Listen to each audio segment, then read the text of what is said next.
Parmi les autres sorties cinéma de la semaine, deux premiers films, Le talent de mes amis du comédien et humoriste Alex Luce, ainsi que le passage derrière la caméra de l'acteur Clovis Cornillac pour Un peu beaucoup aveuglément. On vous parle aussi de Partisans avec Vincent Cassel et de L'épreuve portée par Juliette Binoche. Photographier l'horreur de la guerre. Dans L'épreuve, Juliette Binoche incarne Rebecca, une photojournaliste déterminée à montrer l'atrocité des conflits.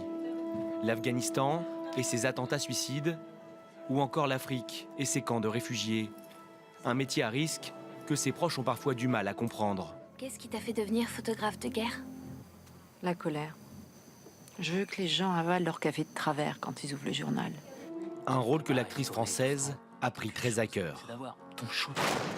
Le metteur en scène a été photographe de guerre, donc ça me semblait passionnant de faire cette route-là avec quelqu'un qui a connu le danger. Quand on a un travail de passion, il y a toujours cette question de à la maison, comment est-ce qu'on fait? Dans Partisans, Vincent Cassel est lui méconnaissable et inquiétant. L'acteur français y joue le rôle de Grégory, le leader d'une communauté protégée du monde qui abrite des femmes et des enfants qu'il a pour la plupart recueillis. Un cadre idyllique en apparence, mais derrière ce tableau se cache une effrayante réalité.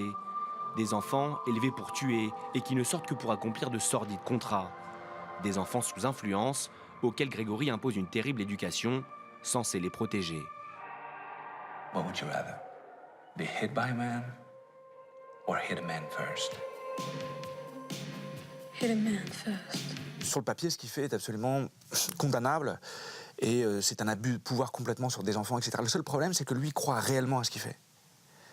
C'est quelqu'un qui, comme n'importe quel père normalement constitué, a l'impression de faire ce qu'il peut de mieux pour ses enfants. Jeff est mon meilleur ami depuis le lycée et aussi mon collègue. Dans Le talent de mes amis, Alex Lutz partage l'affiche avec Bruno Sanchez, son meilleur ami dans la vie et dans le film.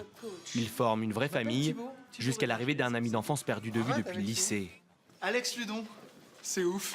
C'est un peu marcher sur scène, regarder ce que je peux faire au cinéma. Je trouvais ça pas très intéressant, j'avais plus envie de me dire ah bah tiens, l'objet cinéma, je peux faire plein de choses, des personnages qui pourraient peut-être m'inspirer ou que je pourrais peut-être même jouer sur scène, je peux les donner à des gens qui ont vraiment le physique pour, qui ont vraiment la gueule, qui ont vraiment le truc. Clovis Cornillac se jette également dans le bain de la réalisation, avec Un peu beaucoup aveuglément, l'histoire d'une guerre de voisins que rien ne semble réunir. Je voulais qu'il y ait du romantisme dedans, et aussi bien pour les femmes que pour les hommes, c'est-à-dire que souvent, dans les comédies romantiques, on a tendance à penser que c'est que pour un public de femmes. J'aime bien que ce soit pour les deux. Une guerre de nerfs où tous les coups sont permis.